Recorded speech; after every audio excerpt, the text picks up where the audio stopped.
لاپتہ افراد کا مسئلہ 2004 میں شروع ہوا۔ یہ وہ وقت تھا جب چودھری شجاعت حسین اور ان کی جماعت اس وقت کے فوجی حکمران جنرل پرویز مشرف کی تمام پالیسیوں کی کھلم کھلا حمایت کرتی تھی، مگر اب وقت بدل چکا ہے۔ چودھری شجاعت ایک منتخب حکومت کے اتحادی بن چکے ہیں، لہٰذا ان کے خیالات بھی تبدیل ہو چکے ہیں۔ ہمارا بھی قصور ہے، ہم اپنے دور اقتدار میں ان کو اس مسئلے کو حل نہیں کر سکے، جس کا ہمیں پشیمانی بھی ہے، ہمیں افسوس بھی ہے۔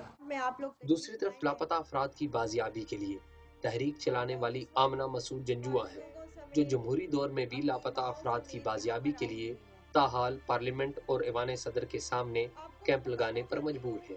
کیمرہ مین ندیم خان کے ہمراہ اعزاز سید، ڈان نیوز، اسلام آباد۔